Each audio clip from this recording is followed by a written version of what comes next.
28 अप्रैल हिंदी का एकदम 100% real paper. नमस्कार प्यारे बच्चों, स्वागत आप सभी का आपके अपने YouTube चैनल में। अगर आप राजस्थान बोर्ड कक्षा 11 के स्टूडेंट हैं और 28 अप्रैल हिंदी पेपर की आप तैयारी कर रहे हैं तो ये वीडियो आप सभी बच्चों के लिए स्पेशल है। वीडियो को आपको कंप्लीट देखना है। इस वीडियो के अंदर मैं आपको राजस्थान बोर्ड कक्षा 11 हिंदी वार्षिक परीक्षा 2025 का पेपर देने वाला हूं, जो आपके 28 अप्रैल को आने वाला है। अगर आपने एग्जाम से पहले इस पूरे पेपर को आपने अच्छे से तैयार कर लिया तो 28 अप्रैल को हिंदी के पेपर में पूरे 100 मार्क्स हैं, 100 नंबर हैं, वो आप आराम से फोड़ सकते हैं। तो वीडियो को कंप्लीट देखना है। तो सबसे पहले पेपर में आप देख सकते हैं, पेपर में सबसे पहले आपको जो रोल नंबर है, अनुक्रमांक है, वो यहाँ पर आपको अंकों में लिखना है और यहाँ पर रोल नंबर है वो आपको शब्दों में लिखना है। और पेपर में कुल प्रश्नों की जो संख्या है वो है 22, यानी पेपर में कुल क्वेश्चन है, कुल प्रश्न है वो आपके 22 रहेंगे और पेपर में कुल पेज है वो हैं आपके 4।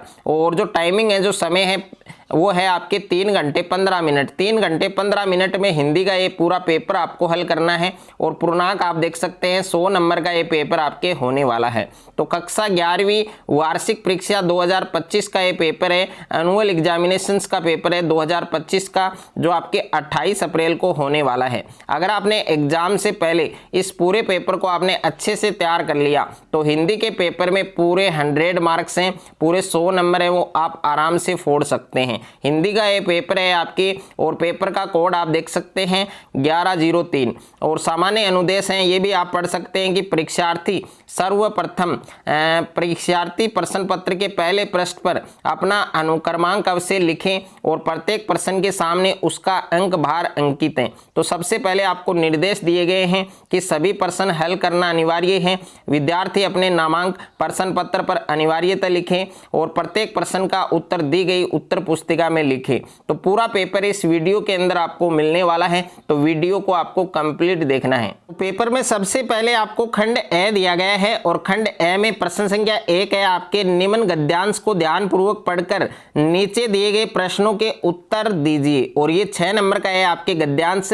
तो सबसे पहले गद्यांश को आपको कंप्लीट अच्छे से आपको पढ़ना है कि मनुष्य अपनी क्षमता का सामर्थ्य के अनुसार प्राहित कर सकता है, दूसरों के प्रति सच्ची सहानुभूति करना भी क्या है, परहित है, और किसी को संकट से बचाना, किसी को कुमार्ग से हटाना, किसी दुख और निराश व्यक्ति को सांत्वना देना परहित के अंतर्गत आता है। भगवान राम ने ऋषि मुनियों की तपस्या को भंग डालने वाले राक्षसों का संहार किया। तो ये पूरा गद्यांश पहले आपको आराम से अच्छे से आपको ध्यानपूर्वक पढ़ना है। उसके बाद इसमें जितने भी क्वेश्चंस आपको दिए गए हैं प्रत्येक क्वेश्चंस का आंसर आपको देना है। तो इसमें प्रश्न संख्या 1 है आपके कि परोपकारी में किसकी गणना होती है। तो ए ऑप्शन है भगवान राम और बे ऑप्शन में है सम्राट अशोक, से ऑप्शन में ईसा मसीह है और द ऑप्शन में है उपयुक्त सभी। उसके बाद में दूसरा प्रश्न है आपके कि सभी धर्मों में महान धर्म कौन सा है। तो ए ऑप्शन में है परपीड़ा और बे ऑप्शन में है परोपकार, से ऑप्शन में है अधर्म और द ऑप्शन में है परम स्वार्थ। तो इन सभी बहुविकल्पीय प्रश्नों के जो उत्तर हैं वो आपको साथ में कमेंट बॉक्स में बताने हैं। तीसरा प्रश्न है कि गद्यांश में आए उत्थान, जो उत्थान शब्द है इसका विलोम आपको बताना है। तो ए ऑप्शन में दे रखा है उन्नति, बे ऑप्शन में है विकास और से ऑप्शन में है पतन और द ऑप्शन में है प्रगति। तो इसमें भी 4 विकल्प आपको दिए गए हैं, कौन सा ऑप्शन आपका करेक्ट होगा, सही होगा, वो आपको बताना है। क्वेश्चन नंबर 4 है कि दूसरों के प्रति सच्ची सहानुभूति क्या होती है। तो ए ऑप्शन में दे रखा है प्रेम, बे ऑप्शन में है श्रद्धा और से ऑप्शन में है परहित और द ऑप्शन में है भक्ति। उसके बाद में 5वां प्रश्न है कि मनुष्य को परोपकार करना चाहिए। मनुष्य को परोपकार करना चाहिए। तो ए ऑप्शन में है अपनी सामर्थ्य के अनुसार, बे ऑप्शन में है अपनी क्षमता से अधिक और से ऑप्शन में है अपने स्वार्थ के अनुसार और द ऑप्शन में है उपयुक्त सभी। प्रश्न संख्या 6 आपको दे रखा है कि प्रस्तुत गद्यांश का उचित शीर्षक है। तो ए ऑप्शन में है परोपकार, बे ऑप्शन में है मानव धर्म और से ऑप्शन में है हमारे कर्तव्य और द ऑप्शन में है उपयुक्त सभी। तो इसमें भी 4 ऑप्शन आपको दिए गए हैं, कौन सा ऑप्शन करेक्ट होगा, सही होगा, वो आपको बताना है। सेकंड प्रश्न आपको दिया गया है निम्नलिखित पद्यांश को ध्यानपूर्वक पढ़कर नीचे दिए गए प्रश्नों के उत्तर दीजिए। तो ये आपके पद्यांश हैं, 6 नंबर का है। तो सबसे पहले इस पद्यांश को आपको पहले अच्छे से पढ़ना है। उसके बाद इस पद्यांश में जितने भी प्रश्न आपको दिए गए हैं, जितने भी क्वेश्चंस आपको दिए गए हैं, प्रत्येक क्वेश्चंस का आंसर आपको देना है। तो इसमें पहला प्रश्न है कि पथ भूल न जाना, पथिक कही में पथिक कौन है? ए ऑप्शन में यात्री है, बे ऑप्शन में सैनिक है, स ऑप्शन में अतिथि है और द ऑप्शन में उपयुक्त सभी है। तो इसमें भी 4 ऑप्शन आपको दिए गए हैं, कौन सा ऑप्शन करेक्ट होगा, सही होगा, वो आपको बताना है। और दूसरा प्रश्न दे रखा है आपकी कि कुछ जल कण ढुलक रहे होंगे में किसके लिए कहा गया है? तो ए ऑप्शन में है माँ, बे ऑप्शन में बहन, स ऑप्शन में पत्नी और द ऑप्शन में उपयुक्त सभी। तीसरा प्रश्न है कि स्वतंत्रता शब्द में कौन सा प्रत्यय है? तो ए ऑप्शन में है सव, बे ऑप्शन में है ता और स ऑप्शन में है तंत्रता और द ऑप्शन में है स्वतः। और प्रश्न संख्या 4 आपको दे रखा है कि मां मांग रही होगी आहुति में आहुति शब्द का क्या अर्थ है?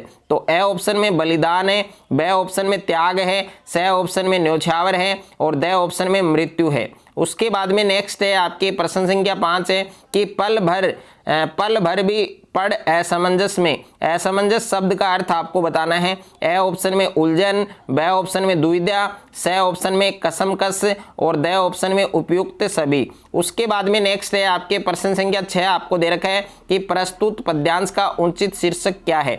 तो ए ऑप्शन में है बलिदान का महत्व है, बे ऑप्शन में है स्वतंत्रता की जो ज्वाला और स ऑप्शन में है पथ भूल न जाना और द ऑप्शन में है कर्तव्य प्रेम की उलझन। उसके बाद में अगला प्रश्न है आपके खंड ब आपको दे रखा है, सेक्शन बी आपको दे रखा है और इसमें तीसरा प्रश्न है निम्नलिखित में से किसी एक विषय पर आपको निबंध लिखना है।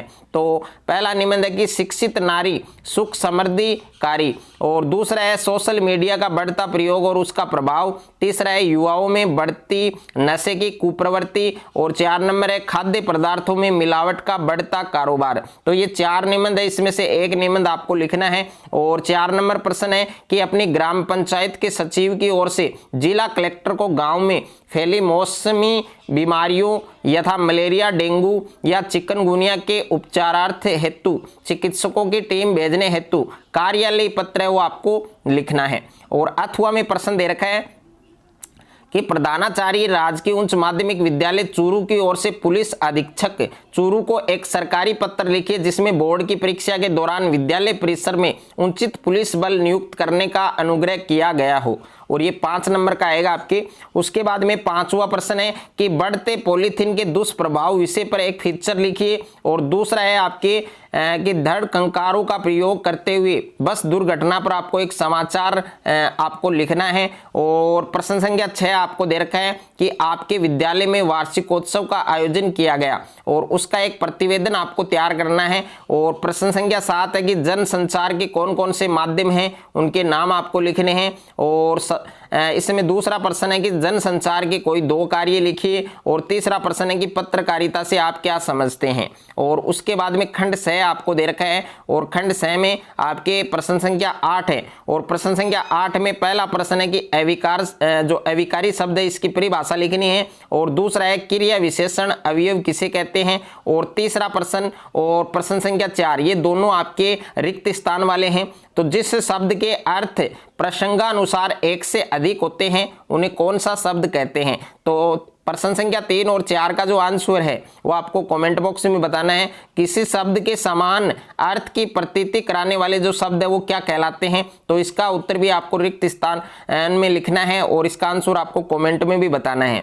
5वां प्रश्न है अस्त्र और शस्त्र में क्या अंतर है। तो अस्त्र और शस्त्र में आपको अंतर बताना है। और प्रश्न संख्या 6 दे रखा है कि जानने की इच्छा रखने वाले के लिए एक शब्द आपको बताना है। 7वां प्रश्न है रचना की दृष्टि से वाक्य कितने प्रकार के होते हैं उनके नाम और परिभाषा लिखनी है। उसके बाद में खंड द आपको दे रखा है और खंड द के अंदर प्रश्न संख्या 9 है आपके निम्नलिखित गद्यांश की सहप्रसंग व्याख्या कीजिए। तो इसमें गद्यांश की सहप्रसंग व्याख्या करनी है, 4 नंबर का है आपके। और इसमें एक गद्यांश तो ये दे रखा है और इसके अथवा में भी है दूसरा गद्यांश, तो दोनों में से एक गद्यांश की आपको सहप्रसंग व्याख्या करनी है। उसके उसके बाद में प्रश्न संख्या 10 आपको दे रखा है, निम्नलिखित पद्यांश की सहप्रसंग व्याख्या कीजिए। तो इसमें भी दो पद्यांश आपको दे रखे हैं, एक तो ये वाला दे रखा है, सबसे खतरनाक होता है मुर्दा शांति से भर जाना, और दूसरा आपके अथवा में दे रखा है, अपनी बस्तियों को नंगी होने से शहर की आबो हवा से बचाएं। ओके, तो इन दोनों पद्यांश में से एक पद्यांश की जो सहप्रसंग व्याख्या है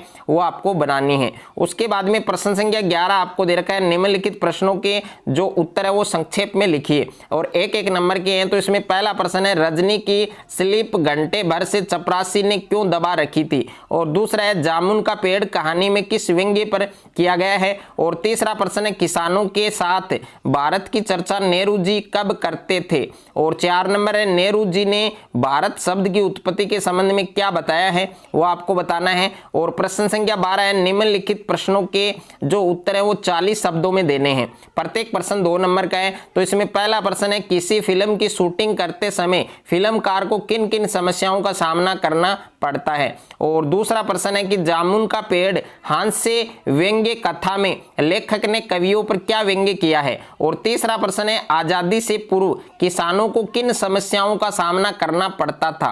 उसके बाद में प्रश्न संख्या 13 आपको दे रखा है कि नमक का दरोगा कहानी में पंडित आलोपीदीन के व्यक्तित्व के कौन से दो पहलू या पक्ष उभर कर आते हैं वो आपको लिखने हैं। अथवा में प्रश्न है, धनराम मोहन को अपना प्रतिद्वंदी क्यों नहीं समझता था, और प्रश्न संख्या 14 आपको दे रखा है कि जामुन का पेड़ व्यंग्य में मूल विषय कौन सा है, और इसके अथवा में प्रश्न है, जवाहरलाल नेहरू ने देशभक्ति जगाने के लिए क्या किया वो आपको बताना है। और प्रश्न संख्या 15 है, संक्षेप में उत्तर दीजिए। तो इसमें पहला है कि कबीर को हजारी प्रसाद द्विवेदी ने क्या कहा, और दूसरा प्रश्न है, जेल में कवि को सबसे अधिक किसकी याद आती है, और तीसरा प्रश्न है, सबसे खतरनाक कविता में सपनों का मर जाना इससे क्या आशय है, और 4 नंबर है, आओ मिलकर बचाएं कविता में किस प्रदेश की संस्कृति का चित्रण किया गया है वो आपको लिखना है। प्रश्न संख्या 16 है, निम्नलिखित प्रश्नों के उत्तर 40 शब्दों में लिखिए।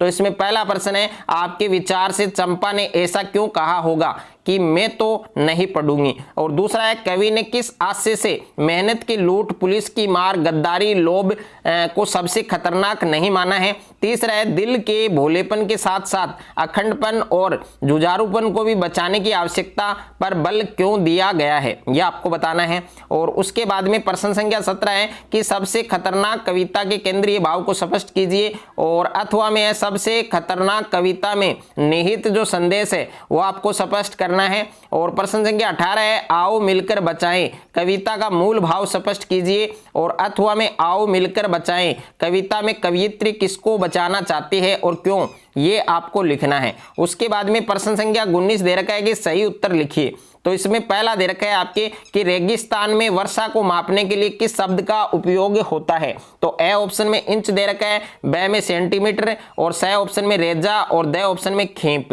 तो इसमें 4 ऑप्शन आपको दिए गए हैं, कौन सा ऑप्शन करेक्ट होगा वो आपको बताना है। और इन तीनों मल्टीपल चॉइस प्रश्नों के जो उत्तर हैं वो आपको कमेंट बॉक्स में भी लिखने हैं।